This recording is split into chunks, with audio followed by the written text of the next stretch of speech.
Hi friends, good morning. তোমরা সবাই কেমন আছো? আমি খুব ভালো আছি। সকাল সকাল ঘুম থেকে উঠে বাইরে আবহাওয়াটা দেখতে খুবই ভালো লাগে, মনটা একদম ফ্রেশ হয়ে যায়।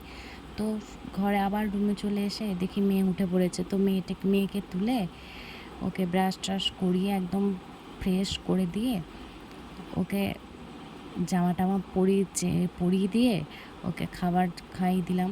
ও খাবার এখন নিজে নিজে খেতে পারে, কিন্তু মাঝে মাঝে খুবই ডিস্টার্ব করে, খেতে চায় না। তো জোর করেই খাওয়াতে হয়। খাওয়াতে অনেক সাধ্য সাধনা করতে হয়, তবে খাই।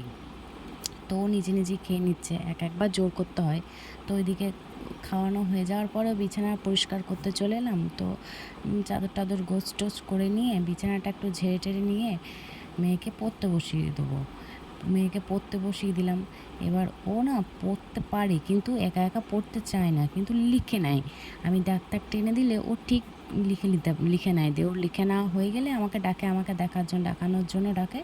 তো এইদিকে ও এখন বড় হয়ে গেছে, এখন কোনো ডিস্টার্ব করে না। তো ওকে ওইদিকে ওর কাজ করতে দিয়ে আমি চলে এলাম আমার কাজে জল টল ভরতে। তো জল টল ভরে নিই প্রত্যেকটা বোতলে। এখন যা গরম না, নর্মাল জল খেতে ভালোই লাগে না। তো একটু ঠান্ডা জল খাওয়ার জন্য সমস্ত বোতলে জল ভরে আমি ফ্রিজে ভরে দিই, যাতে ঠান্ডা জলটা টাইমে পাওয়া যায়। তো মেয়ের জন্য জল গরম করে রাখার যে ফ্লাক্সটা, সেটা ধুয়ে নিলাম। তো দেখি মা চলে এসছে বাজার থেকে সবজি টবজি নিয়ে। তো সবজি নিয়ে আমি সবজিগুলো যেখানে থাকে সেখানে সব ঠিকঠাক রেখে দিয়ে যেগুলো ধোয়ার সেগুলো ধুয়ে রেখে দিলাম। মাছটাও ঠিক করে রেখে দিলাম। দেখছি মা টিফিনের জন্য চপ নিয়ে এসছে। তারপরে আমাদের রুমটা ভালো করে পরিষ্কার করে নিলাম। বিকাল হয়ে গেল, আমরা মেয়েরা বেড়াতে গেলাম একটা গিফট কেনার জন্য। তো গিফটটা আমারই, পরে বলবো।